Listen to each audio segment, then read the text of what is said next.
Ezrat Hashem, on continue dans la Gada de Pessah.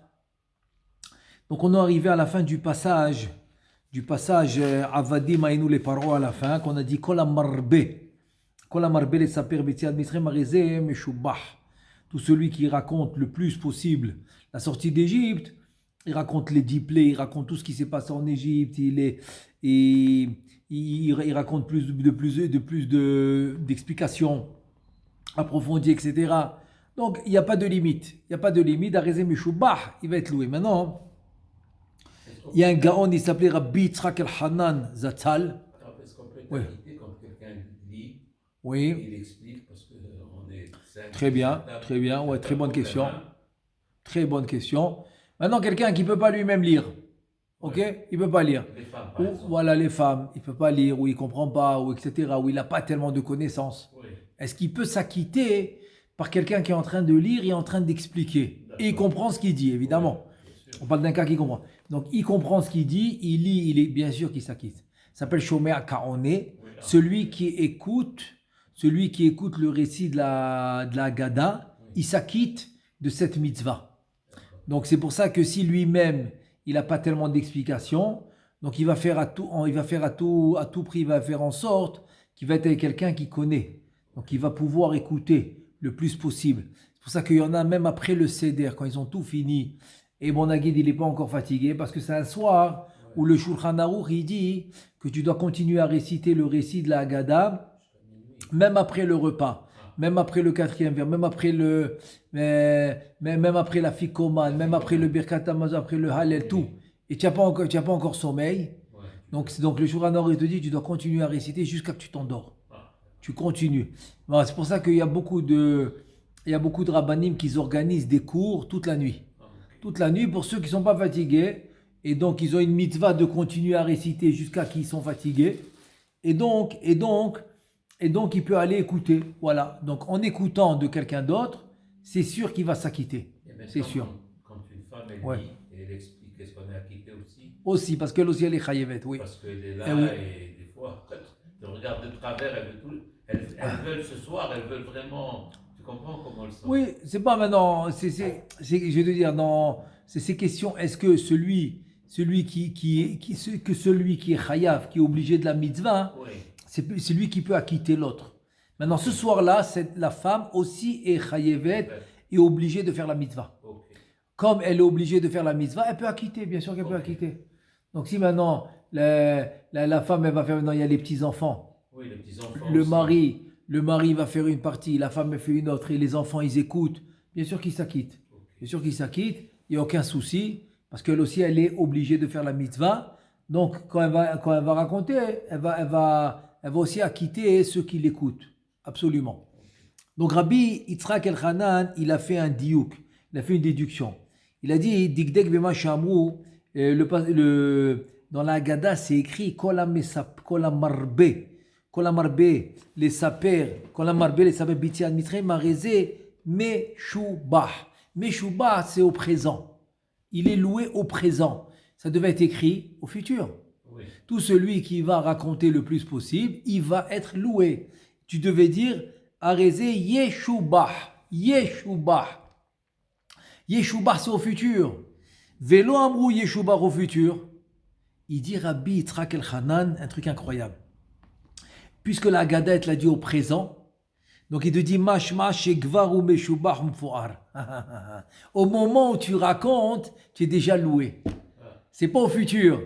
C'est pas style maintenant, j'ai fait quelque chose, je vais recevoir la récompense après. C'est comme maintenant quelqu'un il t'emploie, tu veux un travail, et tu viens pour travailler, il te dit écoute, fais-moi tel et tel travail, je vais te payer. Il parle au futur.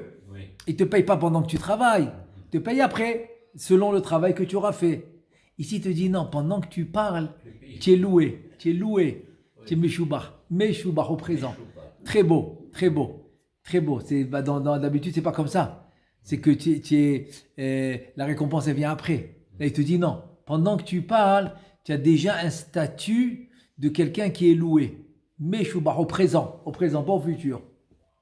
Veisbir, il a expliqué maintenant. Il a expliqué Veisbir Zot Bederech Mashal. Donc, pour expliquer ça, il a amené un très beau mashal. Un mashal pour expliquer que c'est au présent, c'est pas au futur. Il a dit Pa'amachat, nitrefa onia nos'im bayam. Donc une fois, il y a un bateau qui s'est pris dans une averse dans la mer, dans un orage. Aliédé Se'ara Azad, très très gros orage, un bateau qui s'est pris dans un orage énorme. Ve'aita netuna besakana gdola, donc le bateau était en sakana, il était mamash en danger très grave. Ala sipon ayu anashim shonim, donc sur le bord du bateau, il y avait toutes sortes de personnes, parce que c'était un voyage commun. Donc il y avait Aniyim, Ashirim, Benonim, il y avait des gens pauvres, des gens riches, des gens juste milieu, qui gagnent bien leur vie, ils ne sont pas pauvres, mais ils ne sont pas riches. Donc il y avait les trois sortes, les pauvres, les riches, et ceux qui gagnent bien leur vie, mais ils ne sont ni pauvres ni riches. Vekulam tsipu le rachame shamaim, le bayerdu la shahat. Et tous, ils avaient la même tikva, le même espoir. Les trois sortes de personnes avaient le même espoir d'avoir la Yeshua, la providence divine qui vont les sauver. Vine le peta, obedernes nitzla sfina minasakana vigia lechof miftahim. Et voilà, il y a eu un grand nes. Le bateau a été sauvé. Donc ils sont arrivés au bord de la mer, sains et saufs. Le bateau, il est sauvé. כל אחד מן הניצולים נשא דברי תודה והלל לשם יתברך אשר הגדיל חסד עמו והייתה לו נפשו לשלל. Donc chacun il a fait un remerciement personnel à Kadosh Baruch Hu, qu'il l'a sauvé, qu'il était sain et sauf, qu'il a pu sortir en vie. Donc tout le monde a commencé à remercier le créateur du monde, à Kadosh Baruch Hu, qui a fait le miracle. הרי ברור איפה שהעניים שחייהם מלאים צער וייסורים אינו יכול להיות ההלל והשבח שבפיהם כה נלהב ועמוק כמו הלל של העשירים שחייהם מלאים עושר ונחת ותענוגות בני אדם ובתיהם מלאים כל טוב. Il te dit, tu es d'accord avec moi que le remerciement d'un pauvre ne va pas égaler le remerciement d'un riche. Parce que le pauvre, qu'est-ce qu'il a dans la vie? Difficilement il gagne sa vie, difficilement il arrive à amener la parnassa à la maison, difficilement il a plein de tsar, plein de soucis, plein de trucs. Des gens, il emprunte de l'argent, il n'arrive pas à les rendre. Il a une vie très difficile. Donc son remerciement, oui, il va remercier Hachem qui l'a sauvé. Mais il ne va pas être très profond comme le riche. Le riche, quand il va remercier, il va remercier d'une profondeur incroyable. Parce qu'il a toute raison de vivre. Il a ses affaires qui l'attendent, il a sa maison, il est rempli de biens, il a des serviteurs, il a plein de choses qui lui donnent la raison de vivre et qui veut pas quitter ce monde facilement. Parce qu'il a beaucoup de choses, beaucoup de biens et beaucoup d'activités dans sa vie. Donc c'est sûr que le remerciement d'un riche est beaucoup plus profond que le remerciement d'un pauvre. Il te dit, regarde, B'itziad Mitzrayim, quand on est sorti d'Égypte, Aïta Ashua Bishne Ofanim. La rédemption quand on est sorti d'Égypte était de deux manières. Deux manières elle était. Ha'echad Pashud Beyoter, la rédemption très très simple, c'est la Géoula, rédemption très simple. Shenig Alou Bene Israël mi Avdut ou mi Sevel Goufani. Très simple. Qu'on est sorti de l'esclavage physique à la liberté. Liberté tout simplement. Le corps souffrait, c'était un esclavage physique. On a arrêté l'esclavage physique. Donc on a eu la rédemption, c'est que la Géoula d'une manière physique, que le corps il a arrêté de travailler comme il travaillait. Et maintenant, deuxième Géoula, deuxième rédemption qu'on a eu en Égypte, Ve'asheni, Anna ala yoter shenig alou mishabud aruach. C'est qu'on a été sauvé du shi'boud, du roi spirituel. Spirituel, c'est psychologique. Te dit mitum'at mitzrayim, d'abord de la tum'a, de l'impureté. On est arrivé au 49e niveau d'impureté en Égypte. On a été sauvé de ça. Vezachu litkadesh bigdusha uchanut atzila. Donc ils ont réussi à avoir un vent de sainteté, un vent de pureté qui sont venus les purifier. Donc ça, c'est une Géoula différente. C'est une Géoula d'esprit. C'est une Géoula spirituelle. C'est une rédemption spéciale. Je veux juste rajouter entre parenthèses aussi le fait que les commentateurs ils disent que une des sauges esclavages qu'ils ont fait en Égypte, c'est qu'ils donnaient le travail des hommes aux femmes et le travail des femmes aux hommes. Donc c'est une souffrance, c'est pas rien qu'une souffrance physique, c'est une souffrance spirituelle, c'est une souffrance morale, c'est une souffrance vraiment différente de seulement physique. Donc je rajoute ça entre parenthèses, que aussi de ça ils ont été sauvés. Veliyot mamlechet kohanim vegoy kadosh alidei kabbalat Torah, et aussi finalement pour devenir le peuple élu et de recevoir la Torah au mont Sinaï. Ou me'ata maintenant, Adam Pashut, un homme simple, shekol avanato ena maseget ela kedei lehodot ulhalel al hachirut hagufanit.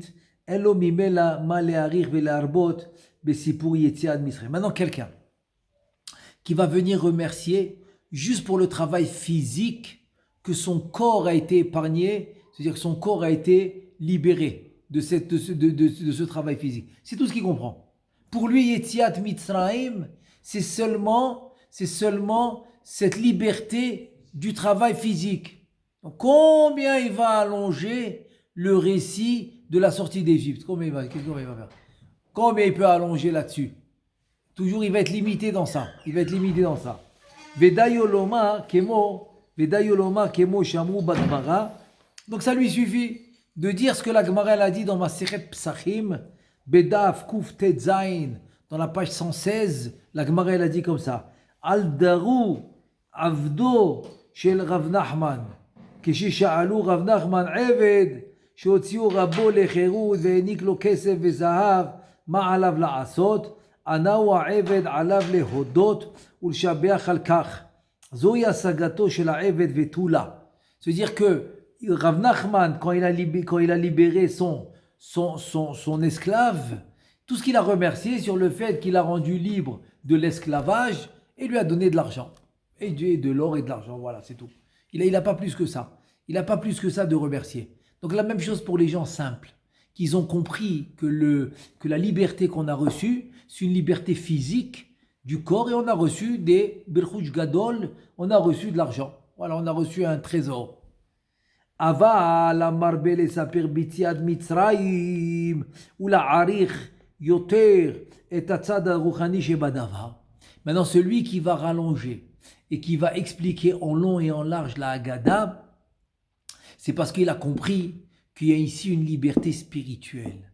Et il y a une tosefet, un rajout spirituel qu'on n'avait pas. On était sauvé de Toum'a, d'impureté, pour entrer dans la pureté et recevoir la Torah. Donc maintenant, pour cette liberté spirituelle, Ezeu ben Chorin, Aosek bat Torah. C'est-à-dire celui qui étudie la Torah, c'est lui le libre. C'est lui vraiment l'homme libre. L'homme libre, c'est celui qui étudie la Torah. Donc c'est lui qui est vraiment libre. Ah, donc si on a compris que la vraie liberté, c'est la spiritualité qu'on a reçue, c'est différent. Là, il va allonger, il va expliquer plus la Haggadah. Areu me'id al atzmo shu meshubah. Meshubah au présent. Au présent, il vise le présent. Il vit le présent parce qu'il comprend. Il comprend le cadeau qu'il a reçu. C'est pour ça qu'il ne parle pas au passé ou au futur. Il parle au présent. Il te dit ki ochiach bidvarav sheheno adam na'ale ou ba'ala vana amuka batora ou bachokma, parce que lui il a vraiment compris la vraie rédemption qu'on a reçue en profondeur. Donc il parle au présent. Alors que quelqu'un par exemple il pense que la liberté c'était seulement quand on est sorti d'Égypte. Donc tu comprends que c'est une liberté physique. Donc il a pas beaucoup, donc il va parler au passé ou il va parler au futur, pas au présent. Tu as compris? Donc si tu as compris vraiment ce qu'on a reçu, le fait qu'on est devenu le Am Kadosh, Goy, c'est-à-dire on a eu le peuple élu, Kadosh Baruch Hu, il a voulu nous mettre, nous choisir comme peuple, là on va parler au présent. Ad she'avanato maseget lehodot ulhalel bimyuchad ala teshu'a ruchanit shel yetziat Mitzrayim velachen ne'emar alav harezeh meshubach. Donc c'est pour cela que cet homme-là, il parle au présent parce qu'il comprend c'est quoi liot mamlechet kohanim vegoy kadosh, mamash d'être le peuple élu, kadosh, donc il comprend l'importance, et c'est pour ça que lui il va parler au présent, et c'est pour ça que le Rambam il dit que tu dois te voir ce soir-là comme si maintenant tu sors d'Égypte. Et Chachamim, ils ont dit qu'on doit, ce soir-là, on doit se comporter comme si vraiment on sort nous-mêmes d'Égypte. Pas un jour ils sont sortis d'Égypte, non, c'est nous qu'on est en train de sortir d'Égypte. Et maintenant on va passer dans l'histoire de Rabbi Eliezer et Rabbi Yoshua que la Haggadah ramène. Donc, la Haggadah nous dit Ma'aseh Rabbi Eliezer ve Rabbi Yoshua ve Rabbi Elazar ben Azaria ve Rabbi Akiva ve Rabbi Tarfon, tous ces chachamim là, ils étaient mesoubin, bibne Berak, vayu mesaprim bisian Misraim, kol oto alayla. Donc, ils ont récité le récit de Yetziat Mitzrayim parce qu'ils ont compris l'importance. Donc, ils le vivaient. Donc, toute la nuit, ils l'ont récité. Jusqu'à que les Talmidim, ils sont venus, ils leur ont dit que maintenant est arrivé le temps de Kriyat Shema du matin. Et donc, il fallait qu'il s'arrête. Il fallait qu'il s'arrête parce que le Kriyat Shema du matin est arrivé. Donc, il fallait qu'il s'arrête pour maintenant aller prier. Donc, en deux mots, c'est quoi cette inyan de Shahrit? Pourquoi ils sont venus nous dire qu'ils auraient pu dire, ok, maintenant, Alot HaShachar est arrivé. Il faut se préparer. Non, il te parle, Igiazman Kriyat Shema Shel Shahrit. Pourquoi Dafka il a parlé de Shahrit? Alors, on va essayer d'expliquer selon une Gemara dans Brachot. Et là, il dit comme ça. Il dit sur ce que la Haggadah elle a dit. La Haggadah elle a dit que Rabotenu Igia Azman Kriyat Shema Shel Shahrit. Il nous dit qu'on peut expliquer selon la Gemara, c'est une Gemara dans Brachot, la page 8, Dafret Amoud Bet. Rabbi Shimon ben Yochai Omer. פעמים שאדם קורא קריאת שמע, שתי פעמים ביום אחד. אחת קודם הנץ החמה ואחת לאחר הנץ החמה, ויוצא בהם ידי חובה, אחת של ילייה ואחת של יום. Ça veut dire que des fois, l'homme, il était honnête. Il a eu un imprévu, donc il n'a pas pu faire Arvit toute la nuit. Et c'est quand le moment ou bien il a oublié, il est parti dormir. Il a oublié, il est parti dormir, il a dit je vais me reposer un petit peu, après je vais aller faire Arvit, et il a dormi jusqu'à l'aube, jusqu'à Alot HaShachar. Donc Alot HaShachar il est déjà passé, et donc il est déjà avant le Netz Hachama, mais il est après Alot HaShachar, mais avant le Netz Hachama. Alors Rabbi Shimon bar Yochai, il lui dit tu vas faire un Kriyat Shema avant le Netz, ça va être le Kriyat Shema de Arvit. Ensuite le Kriyat Shema après le Netz Hachama, ça va être le Kriyat Shema de Shachrit. Il y a un cas comme ça que Rabbi Shimon bar Yochai ramène dans la Gemara.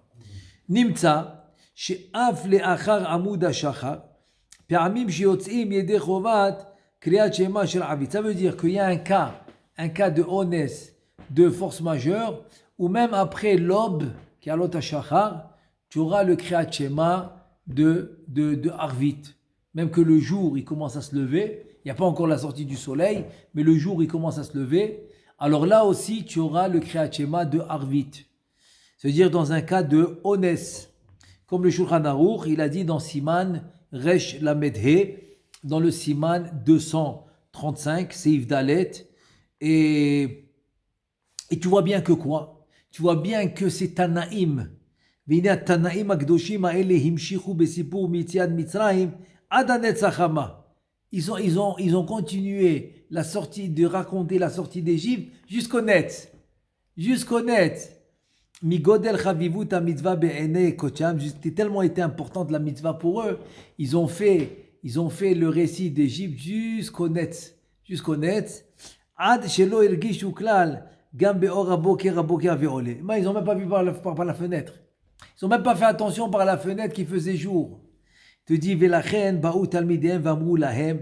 C'est pour ça que les talmidim ils sont venus, ils lui ont dit écoutez, rabotenu igiazman kriyat shema shel shahrit. Ça veut dire que maintenant le kriyat shema qu'on doit faire maintenant c'est shahrit. Anetz hachama, zotomet anetz hachama she'az en shum makom likriyat shema shel arvit klal. Ça veut dire que maintenant la mitzvah elle est finie. Elle est finie parce que la mitzvah elle est la nuit. Si maintenant le kriyat shema de shahrit est arrivé, donc tu peux plus maintenant faire le kriyat shema de Arvit. Donc ça veut dire que on a passé le temps qui est avant le Netzachama. Donc on est maintenant le jour selon toutes les opinions. Donc il n'y a plus de raison de continuer le récit de la Haggadah. Donc c'est ça la Hadgasha. C'est ça le point qu'ils veulent dire Kriyat Shema Shel Shachrit. Qu'on ne parle pas d'un cas où ils sont venus les arrêter par exemple à l'aube, à l'Ot HaShachar. Non, ils ont venu mamash après le Netzachama. C'est incroyable cette histoire. C'est-à-dire qu'ils n'ont même pas fait attention à la lumière qui venait des fenêtres. Même pas tellement ils étaient pris dans le sipour, dans le récit de la sortie d'Égypte. Ensuite, maintenant, on a le passage de Rabbi Elazar ben Azaria. Amar Rabbi Elazar ben Azaria, Areani keven shivim shana, velo zachiti j'étais amer yetziad mitzrayim balelot. Ad, après il dit, Ad shederasha ben zoma. Ad shederasha ben zoma, sheneemar, למען תזכור את יום צאתך מארץ מצרים כל ימי חייך. Donc c'est aussi la Masechet Brachot que il n'a pas compris que tu dois mentionner Yetziat Mitzrayim la nuit. Par exemple dans Kriyat Shema, tu le dis, jusqu'à que Ben Zoma il a dit la drasha. למען תזכור את יום צאתך מארץ מצרים כל ימי חייך. Il savait pas d'où ça venait de la Torah, que tu dois mentionner Yetziat Mitzrayim, la sortie d'Égypte, et la nuit et le jour. Le pasuk qui dit Kol yemei chayecha hayamim. Ok, Kol, le mot Kol vient rajouter la nuit. Yemei chayecha hayamim, c'est le jour. Kol yemei chayecha, c'est alelot. Et les chachamim, ils ont une autre dracha. Yemei chayecha, c'est olam hazeh, ce monde-là. Kol yemei chayecha, c'est avilimot hamashiach. Ça va être le Be'ezrat Hashem au temps du Mashiach. Donc de là, Rabbi Elazar ben Azaria, il a eu la dracha. Pourquoi on doit mentionner Yetziat Mitzrayim aussi la nuit.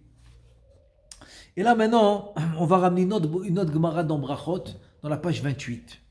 Alors, Amar Rabbi Elazar ben Azaria, Rani Keven Shivim Shana, Velo Zachiti j'étais amer Yetziat Mitzrayim balelot. Donc la Gemara de Brachot, Ita Bagmara, dans la page 28, chez Rabbi Elazar ben Azaria, Ayaaz ben Yutret Shana. La Gemara dit quel âge il avait quand il a dit cette phrase, j'ai comme 70 ans. Quel âge il avait 18 ans. 18 ans il avait. 18 ans. Il a dit j'ai comme 70.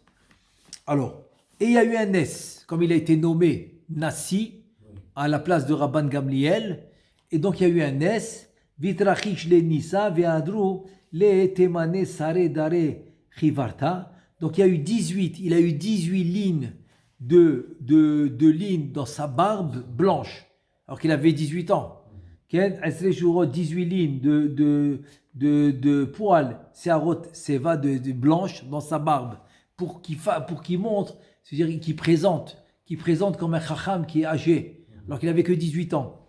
Vainu d'Amar Rabbi Elazar ben Azaria, Arani ke ben shivim shana. J'ai comme 70 ans, vélo ben shivim shana, mais j'ai pas vraiment 70 ans.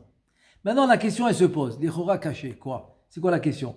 Shimaya odenu tsa'er le yamim ben yutret shana. Mazou she'ela al kilo zachash tameh yetziat mitzrayim balelot. Attends, il avait que 18 ans. Il se plaint, c'est il comprend pas. Quoi, j'ai déjà 18 ans et je connais pas encore la dracha, qui est la dracha qu'on doit dire Yetziat Mitzrayim la nuit. Tu as compris la question? Mais attends, tu as que 18 ans, calme-toi. Ça va, tu vas continuer à étudier, tu vas savoir. Pourquoi il est tellement étonné qu'à 18 ans, il connaît pas la dracha? Combien de Bachourim à 18 ans, ils connaissent pas beaucoup de choses? C'est quoi le problème? Te dis alors, Rovayamim Yagidu Chochma, te dire avec le temps, tu vas l'étudier. Pourquoi tu es étonné que maintenant à 18 ans, tu ne sais pas? Alors maintenant, en fait, on peut expliquer comme ça. Véniré. Le Rambam, dans le Pirush HaMishnayot, il a écrit la chose suivante.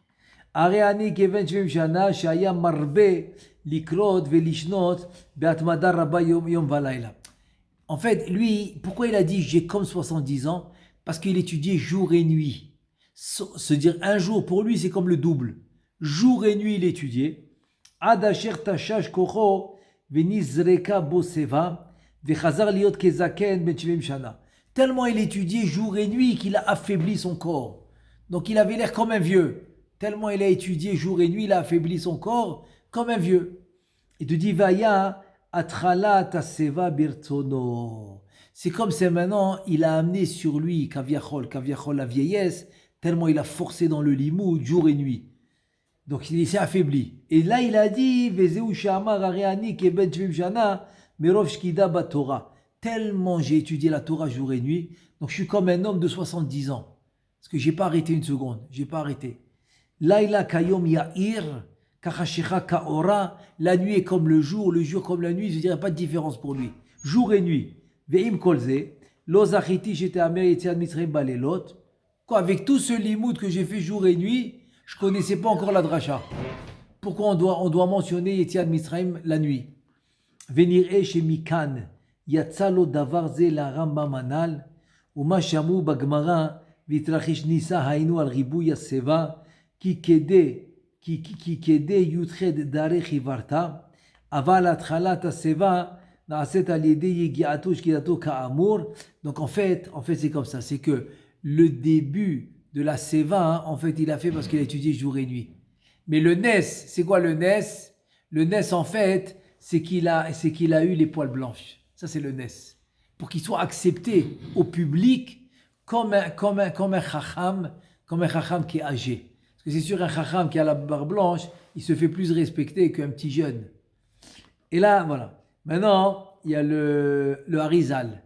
Le Harizal, il dit pourquoi Rabbi El-Azhar ben Azariah, il dit j'ai 70 ans. Quel rapport? Le Harizal, il dit un truc incroyable. Le Harizal, il dit que Rabbi El-Azhar ben Azariah, c'était le Gilgul de Shmuel Hanavi. Maintenant, Shmuel Hanavi, à quel âge il est niftar? 52 ans. 52 ans. Tu rajoutes les 18 ans de Rabbi El-Azhar ben Azariah, qui était le Gilgul de Shmuel Hanavi, tu obtiens exactement 70 ans. Tu as compris? C'est ça, Réani Kevin Jana. 18 ans, moi j'ai. Je suis le Gilgul de Shmuel Hanavi qui a vécu 52. 52 et 18, ça fait exactement 70. 70. Et regarde dans ma Sechet Ta'anit aussi, chez Av Shmuel Kaptza Alav Zikna, chez Lobizmana, Shmuel aussi la même chose. Shmuel dans la Gemara la même chose. Aussi il a eu la vieillesse un peu tôt comme Rabbi El-Azhar ben Azariah. Mais le Harizal il dit parce que c'était le Gilgul de Shmuel Hanavi. Donc Rabbi El-Azhar ben Azariah 18 ans, Gilgul Shmuel Hanavi qui a vécu 52, c'est pour ça qu'il a dit à Réani, Kevin Shivim Shana, donc il a mentionné spécialement les 70 ans. Baruch Adonai le'olam, amen ve'amen.